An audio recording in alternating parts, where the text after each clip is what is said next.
When did God's love begin? The truth is, God has always been love. From the very beginning, before time itself, His love existed.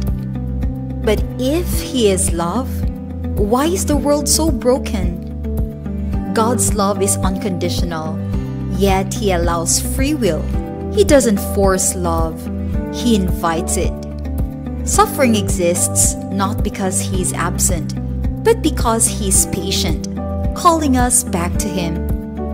To love God is to live in His love, to reflect in it how we treat others. His love isn't just felt, it's shown. How can you live out God's love today? Let's trace it back.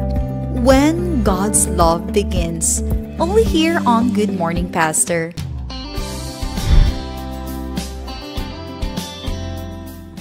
Yes, mga kapaglaom, sige gid mig hisgot og gugma karon. And gugma na sad atong hisgutan kung unsa wa sa gikan ning gugma, mga kapaglaom. Ato makauban karon ang ato ang church pastor sa Garden Church. Walay lain, Pastor Melner Cagas. Good morning, Pastor. Good morning, Hello. Pastor. Hello, good morning. Salamat, Pastor Ha.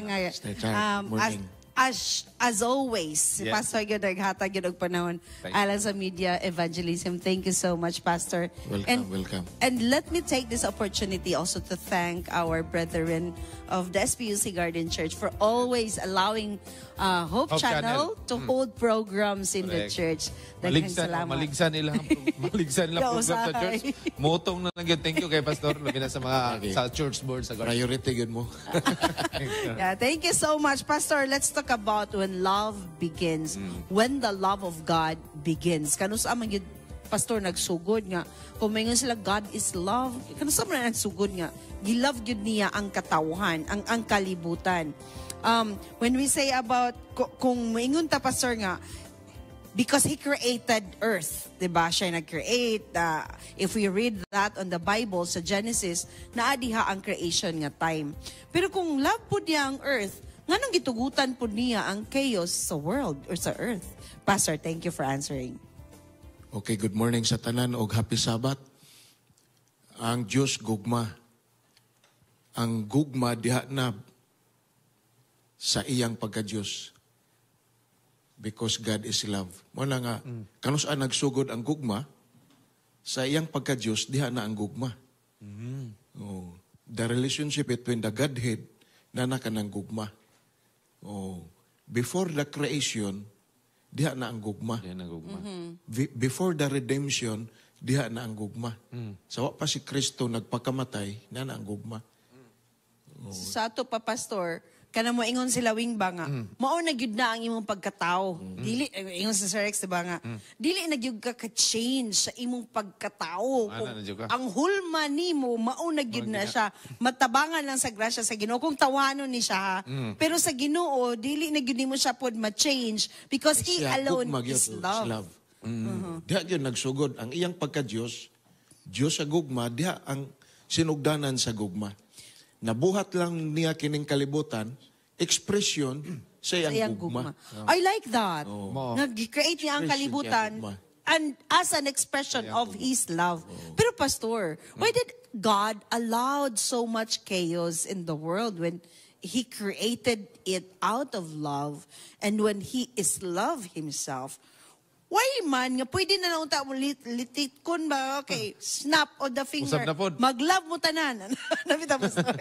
Tinuod na siya mo na itong mga panghuna-huna, pero ang gugma sa Diyos, nabang voluntary, So na kay freedom. na kay freedom to reject it or to accept it. Sa langit, may war tungod kay si Lucifer, may reject, mihimo og pagpakasala. Mo na ang suffering, dinhe sa tao sa kalibutan, result lang na sa pag-reject sa gugma sa Diyos.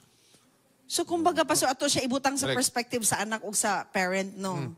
Kay murag usahay tugutan sa parent nga magkawat sinanggo imong kinabuhi kay imo man ang choice ano lugar. Ana, kana. Sa ato pa, Pastor, walay kondisyon ang gugma sa Ginoo alang sa tanan. O, ang gugma sa Diyos para gina sa tanan. Walay Ang kondisyon na siya. Pero may capacity ang tao sa pag-reject ni ana o sa pag-accept ni ana. So, siya, again ha, capacity ang tao sa pag-reject Reject. or pag-accept. Tungod kay ang tao nga gibuhat, may freedom of choice man. Correct.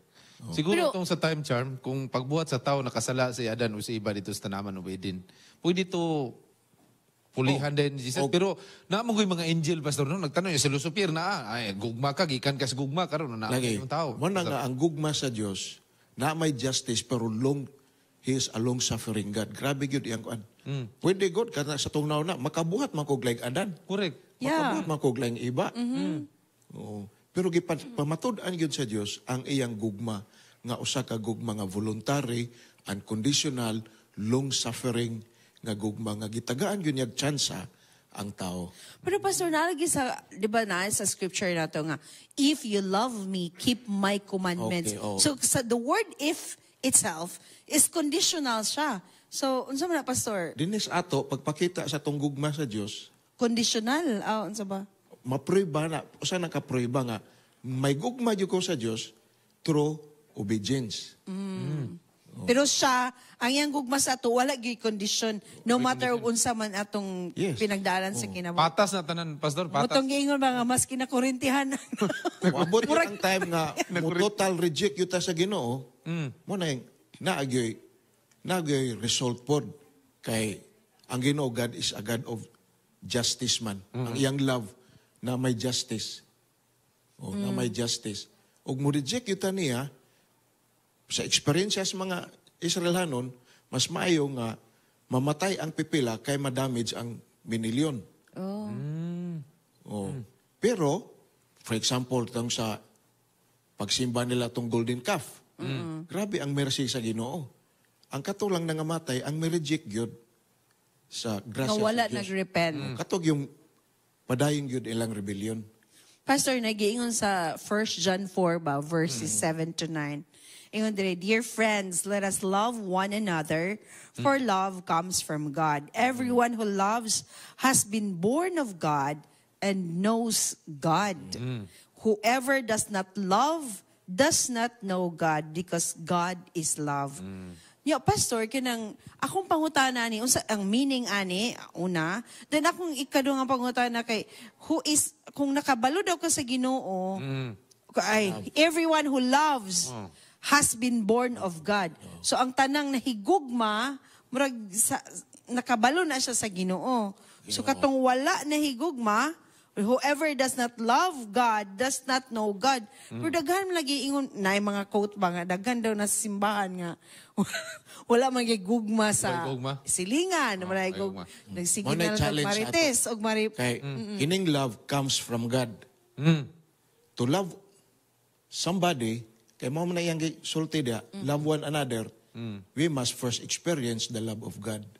So sa ato pa Pastor Kaya kanang ang love bitter comes from God, oo. bitter sa ilang mga kasing-kasing wala pa na siya na wala pa nila na appreciate ang gugma sa Ginoo sa ila.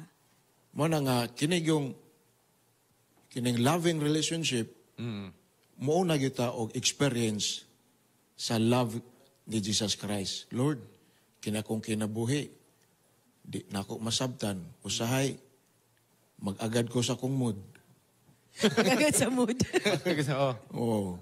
Bitaw na sa mga inana no. Usahay, na ako'y selfish interest, akong motive lahi. Lahi, no? Oh. Mo na nga atong expression sa tong gugma, wa nagkaparehas.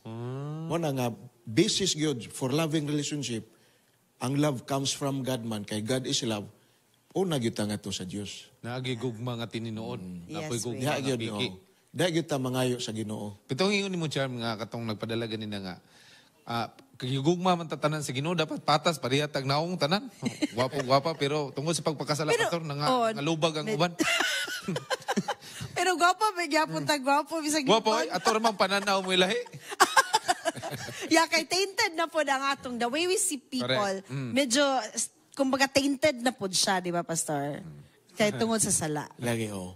Mo ni nga ang command nga love one another, ang basis gyud dia, know God. To know God is to experience the love of God.